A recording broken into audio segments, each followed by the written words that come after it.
Jadi kalau besok Bapak Ibu pergi ke masjid subuhan, maka saya sarankan setiap subuh itu Bapak Ibu bawa uang 1.000, 2.000 infak. Di dalam Islam itu Pak, yang dinilai ibadah atau amal utama itu bukan amal besar yang dilakukan sekali kemudian selesai, tapi amalan-amalan kecil tapi itkon. Itkon itu istiqomah, berkelanjutan. Setiap hari Bapak Ibu infak 1.000, 1.000, 1.000, 1.000, tapi rutin. Itu jauh lebih baik daripada kita infak 1 juta kemudian jarang infak lagi. Maka di rumah saya itu Pak, saya selalu tukar uang kalau biasanya akhir pekan itu untuk apa Pak? Untuk infak. Jadi saya punya tempat khusus di rumah saya itu ada box hasil box kecil itu saya kasihkan di sana uang 1.000, 2.000-an. Anak saya Pak, kalau mau subuh itu pasti ambil itu dan akadnya jelas. Adik ini infak untuk simbah.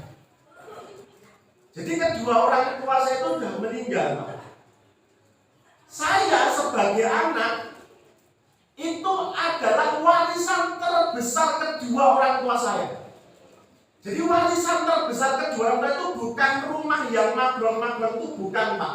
Bukan sawah yang berhektar-hektar, itu bukan. Warisan terbesar kedua orang tua kita itu ya Bapak Ibu selaku anaknya. Kenapa? Karena hanya anak soleh yang mampu menembus gelapnya barzakh agar kemudian doa itu sampai pada kedua orang tua.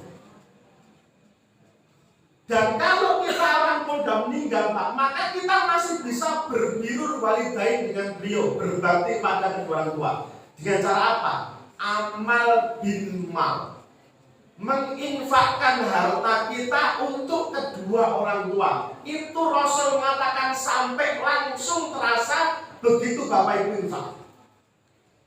Jadi kalau Bapak Ibu hari ini kedua orang tua sudah meninggal, Bapak Ibu masih bisa berbakti. Dengan cara apa? Infak untuk kedua orang tua. Saya itu tahun 2019 ibu saya meninggal saat hari pertama Idul Fitri. Saya waktu itu mau khutbah, kemudian harus tak cancel karena dikabari ibu saya meninggal. Sejak saat itu Pak, saya tidak pernah infak kecuali mengatasnamakan beliau.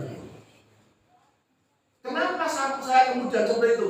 Harta yang saya miliki kalau saya total Pak untuk mengganti air susu ibu saya itu pun tidak akan pernah bisa tergantikan.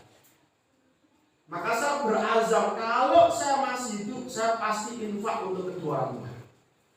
Kenapa anak saya jadi seperti itu Pak? Agar nanti kalau saya meninggal anak saya pun melakukan itu untuk saya. Dan bayangkan ini menjadi amal antar generasi di keluarga Bapak.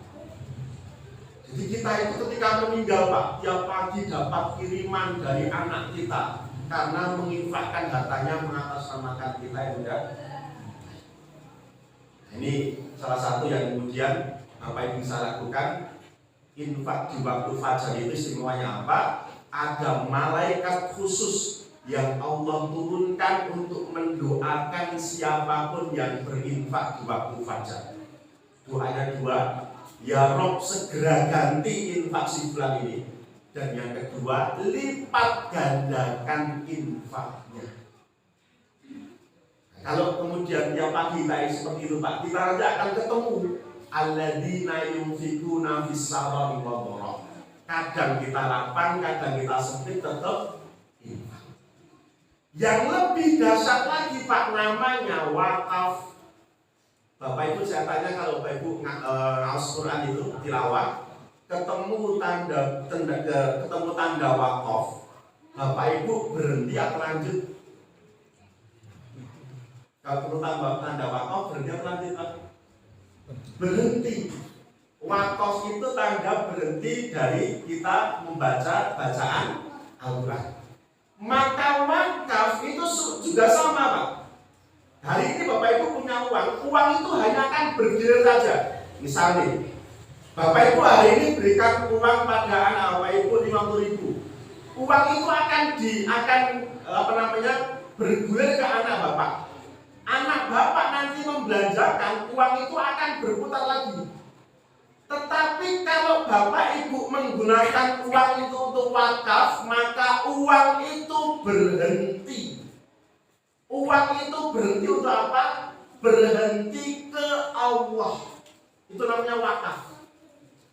Jadi uang itu nilainya akan selesai, dan selesainya itu langsung naik ke hadirat Allah.